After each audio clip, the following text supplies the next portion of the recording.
چشم و چراغ نوجوان وہ آ رہے ہیں، محمد کے ہاتھ پر بیعت کر رہے ہیں، اسلام لا رہے ہیں صلی اللہ علیہ وسلم۔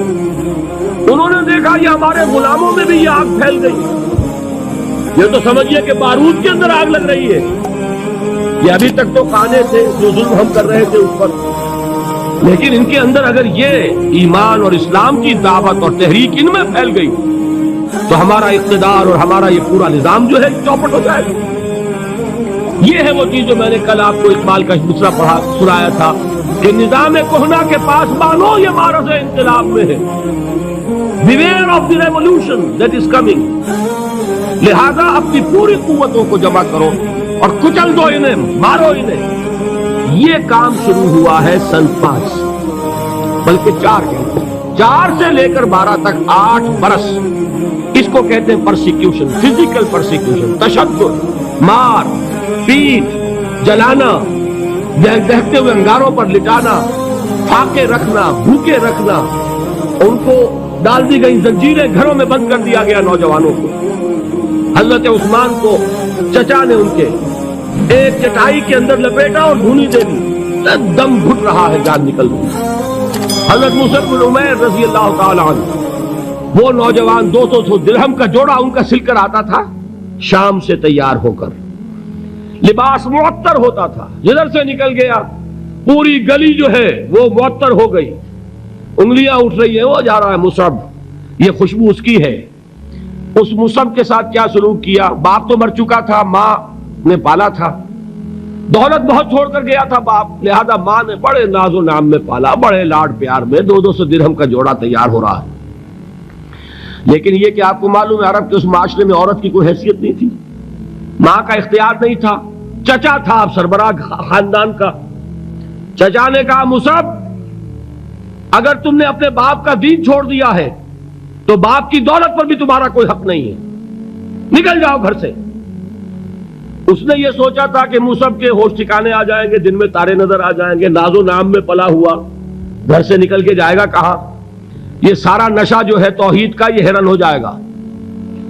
حضرت مصعب کا جواب بالکل برعکس تھا، اچھا ٹھیک ہے چچا جان، میں گھر چھوڑتا ہوں۔ وہی بات جو کبھی کہی تھی ابراہیم نے، باپ نے کیا کہا تھا؟ واجرنی ملیہ، جاؤ چلے جاؤ، دفع ہو جاؤ میری نگاہوں سے۔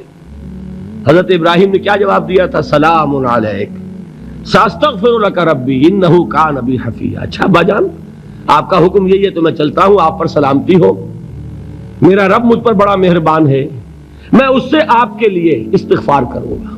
چل دیے۔ یہی جو ہے حضرت ابراہیمی کی نسل ہے نا قریش۔ آج ابراہیم کے ایک بیٹے کے ساتھ وہی معاملہ ہو رہا ہے مصعب کے ساتھ، اور مصعب چلنے کے لیے تیار ہو گئے۔ چچا نے سوچا، میں سمجھتا تھا کہ ہوش ٹھکانے آ جائیں گے، یہ تو تیار ہو گیا نکلنے کے لیے۔ غصے میں آ کے اگلی بات کہی، یہ کپڑے جو پہنے ہوئے تم نے یہ بھی اسی مشرک باپ کی کمائی کے ہیں، اتارو ان کو۔ وہی کپڑے اتارے، مادر زاد برہنہ گھر سے نکالے گئے، ماں کے پاس پہنچے، ماں نے آنکھوں پر ہاتھ رکھے۔ مصعب کیا ہوا کہ ماں سے کہتے ہیں کہ ماں میں موحد ہو گیا ہوں، اور وہاں سے گئے پھر حضور کی خدمت میں، کپڑے کہیں سے مانگے ہوں گے۔ یہ مصعب ہیں 200 درہم کا جوڑا پہننے والے۔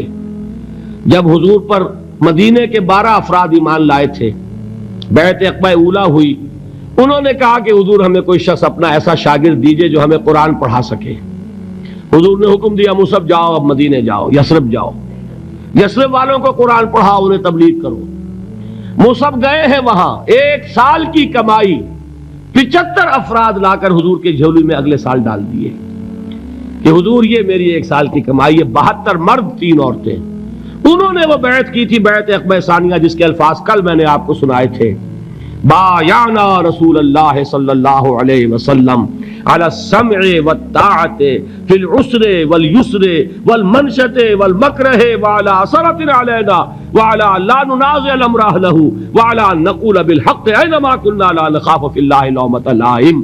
یہ 72 مرد تھے مدینے کے جنہوں نے یہ بیعت کی۔ پھر انہوں نے ریکویسٹ کی کہ حضور اب آپ ہمارے ہاں تشریف لائیے، ہم اگر یہ مکے والے وہاں حملہ کریں گے تو ہم آپ کی حفاظت کریں گے جیسے کہ اپنے اہل و عیال کی کرتے ہیں۔ بہرحال وہ مصعب بن عمیر ہیں جو غزوہ احد میں شہید ہوئے، اور جب شہید ہوئے تو ان کے جسم پر صرف ایک چادر تھی۔ ایک بات تو یہ نوٹ کیجئے، موضوع سے ذرا بات تھوڑی ادھر ادھر جا رہی ہے، لیکن یہی چیزیں ہیں اصل میں کہ جو ہمارے دلوں کو منور کرنے والی ہیں نور ایمان سے۔ وہ علم بردار تھے غزوہ احد میں، جھنڈا مسلمانوں کا ان کے پاس تھا۔ ایک ہاتھ پر، ایک شانے پر وار پڑا، ہاتھ کٹ گیا، دوسرے سے تھاما، دوسرے پہ کٹ گیا، اب دونوں حصوں کے بچے ہوئے ٹکڑوں سے جھنڈے کو تھاما، گرنے نہیں دیا، یہاں تک کہ شہید ہو گئے۔ گرے ہیں تو جھنڈا گرا ہے۔ شکل میں حضور سے بہت مشابہ تھے، خبر اڑ گئی کہ محمد شہید ہو گئے صلی اللہ علیہ وسلم۔ یہ مصعب بن عمیر کا واقعہ ہے۔ جب ان کو اب دفن کرنے کا وقت آیا، اور شہید کے لیے کفن جو ہے اس کا وہی لباس ہوتا ہے جو شہادت کے وقت ہو، حضور کے سامنے ایک پرابلم پیش کیا گیا۔ حضور، مصعب کے جسم پر تو ایک چادر تھی، اور وہ چادر بھی اتنی چھوٹی ہے، یعنی 2 گز کی چادر بھی نہیں ہے، اس سے اگر سر ڈھانپتے ہیں مصعب کا تو پیر کھل جاتے ہیں، پیر ڈھانپتے ہیں تو سر کھلتا ہے، کیا کریں؟ حضور نے فرمایا سر ڈھانپ دو چادر سے اور پیروں پر گھاس ڈال دو۔ یہ آخری لباس ہے جو محمد کے اس دیوانے کو اس دنیا سے رخصت ہوتے ہوئے ملا ہے، جس کا 200 درہم کا جوڑا چلتا تھا۔ یہ ہے صبر۔ برداشت کیا کہ نہیں کیا؟